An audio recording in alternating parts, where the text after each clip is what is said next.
चुनाव आयोग ने बिहार कैडर के 44 वरिष्ठ आईएएस अधिकारियों को केंद्रीय प्रेक्षक नियुक्त किया है। ये अधिकारी असम, पश्चिम बंगाल, तमिलनाडु, केरल और पुडुचेरी में आगामी विधानसभा चुनावों में निष्पक्ष मतदान सुनिश्चित करेंगे। इनमें 20 विभागों के सचिव शामिल हैं, जिनकी 2 महीने की अनुपस्थिति से बिहार के प्रशासनिक कामकाज पर असर पड़ सकता है। चुनाव आयोग का मानना है कि बिहार कैडर के अधिकारी चुनाव प्रबंधन, कानून व्यवस्था और निष्पक्ष प्रशासन का लंबा अनुभव रखते हैं। इन्हें ऐसे राज्यों में भेजा जा रहा है जहां विधानसभा चुनाव या उपचुनाव होने हैं, ताकि मतदान प्रक्रिया पूरी तरह से निष्पक्ष और पारदर्शी रहे।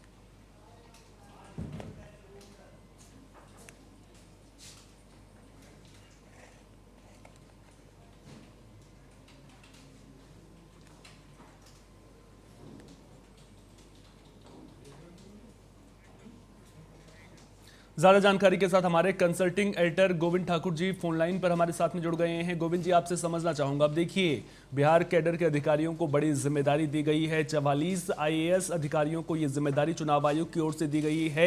इसके पीछे क्या कुछ वजहें रहती हैं और फिर जो कामकाज पर असर पड़ेगा बिहार में, उसका समाधान कैसे होगा?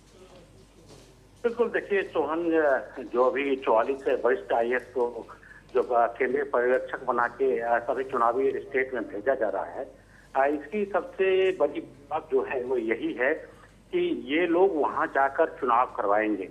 अब देखिए चुनाव कहाँ कहाँ हो रहा है, एक बंगाल में, दूसरा आसाम में, फिर तमिलनाडु में, पुडुचेरी में। तो ये सारे के सारे स्टेट वैसे हैं जहाँ पर बीजेपी वहां पर आना चाहती है, या फिर वहां पर जो है वहां पर पहले से ही उनकी शासन, जैसे कि असम को लेकर। तो एक आरोप भी लग रहे हैं अब चुनाव आयोग पर। एक दूसरा आरोप यही है विपक्ष की ओर से कि अब उन आईएएसओ को वहां भेजा जा रहा है जो पहले चुनाव बिहार में करवाए थे, और अब वो चुनाव करवाने के लिए दूसरे स्टेट में जा रहे हैं। यानी कि जो पहले से वहां पर आईएएस हैं, जो आपको पोलिंग जो अधिकारी होते हैं और जो डिस्ट्रिक्ट मजिस्ट्रेट होते हैं, उनके हाथ में ही सब कुछ होता है एक तरह से माना जाए तो।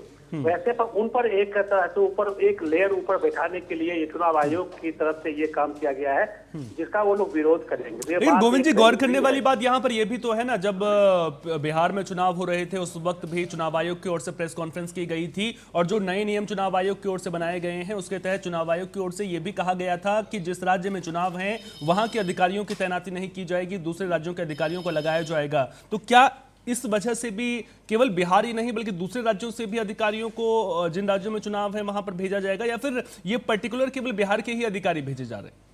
बिल्कुल, देखिए 44 जो वरिष्ठ आईएएस अधिकारी हैं अभी आप उस पर ही हम देख सकते हैं, क्योंकि तब अगला जो डिसीजन होगा वो बात की बात है। लेकिन जो 44 अभी है उसके हिसाब से देखा जाए तो जो बिहार में अभी जो आईएएस अधिकारी जो सचिव लेवल के भी है और डिस्ट्रिक्ट मजिस्ट्रेट के ऊपर के कमिश्नर रैंक के लोग हैं, वो सारे के सारे जा रहे हैं। मतलब साथ जो डिस्ट्रिक्ट मजिस्ट्रेट है उनसे ऊपर के ये सारे कैंडिडेट जो आईएएस है, तो उनको सुपरविजन के लिए रखा जाएगा। और अगर सुपरविजन बड़े आईएएस के नेतृत्व में होता है तो जो डिस्ट्रिक्ट मजिस्ट्रेट होते हैं उन पर निश्चित रूप से दबाव होता है।